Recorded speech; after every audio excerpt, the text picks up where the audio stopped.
All right, it's Thursday Yay! morning. That means a visit to our kitchen Yay! by our good friend, Chef Tom Williams from Kroger, Bramilton Avenue, 4404 Bramilton Avenue. With 2 red boxes. With 2 red boxes. I stole your line. I know.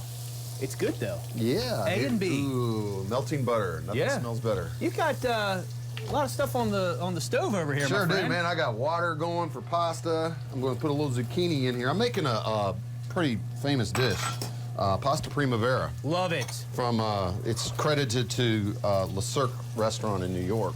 Mm-hmm. The story goes that there was a group of restaurant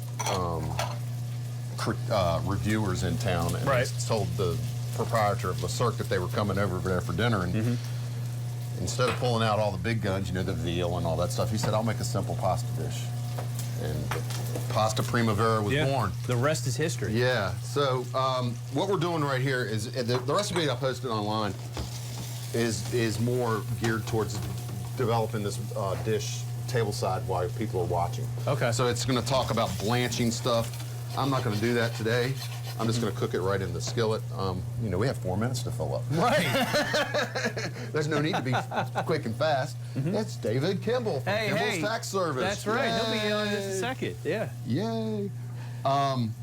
So, you know, we have all these nice vegetables. We have some zucchini squash. We have some yellow crookneck squash. Yep. Some asparagus tips that we're cutting into.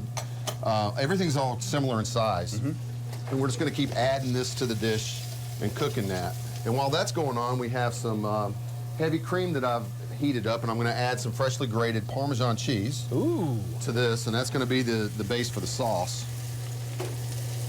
So that's going to go, and we're going to keep a little more to garnish with. You know, I've also got some mushrooms that are going to be playing in the game here. Going to put a little bit of broccoli in there. Now, the order of which we added these vegetables, important, not important? Not really. I imagine the ones that need a little bit more time to get tender need to go in first. One of the reasons they blanch everything when they're doing this as a tableside presentation is to make everything cook. To cut down the cook time. Right, and to cook it be done at the same time. Right. Broccoli takes the least amount of time to cook, so I'm putting it in last. I imagine if you would have put the mushrooms in first, number one, they would have... yeah, they turn into those cute little things you get on pizza. But don't they also soak up a lot of the oil and stuff? Yes, you need that for the rest of it. yes, and the tomatoes go in there. Tomatoes are going to do a lot of different things. They're going to provide some moisture to the dish, you know, because tomatoes has a lot of water in it. Sure. All right, so that's going to cook. Lastly, we're going to add about a quarter cup of vegetable stock, and that's going to help help everything cook a little more. Season it with a little salt, and we'll check on that and adjust the seasoning before we serve it. Right. And in the pot of boiling water, I'm going to add some salt. It's going to look like a lot, but you really want the water that you're cooking pasta in to be similar to seawater. Okay. Oh, wow. Well, that does 2 things. You see a lot of people add oil to water when they cook pasta. Yeah. Salt does actually does what people think the oil does. It keeps the pasta from sticking to everything. Oh. So I've got some fresh pasta that you can get in our produce, or not our produce section, our deli section. Yeah, the refrigerator. Cooks in about 3 minutes. Awesome. So that's going to go in there. That looks a lot nicer than the stuff I get in a box. Yeah, it's all it's dried good out stuff. And then, you know, the Parmesan that I put into this heavy cream through the reduction process and also adding the Parmesan cheese, it's going to thicken up a sauce. Right. So everything's going to stick together, or coat.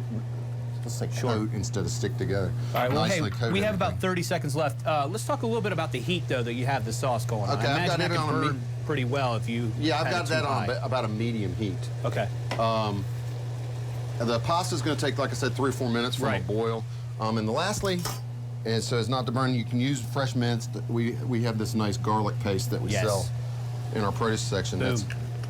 So a lot of people, like people that don't particularly care for onions, a lot of people don't particularly care for garlic.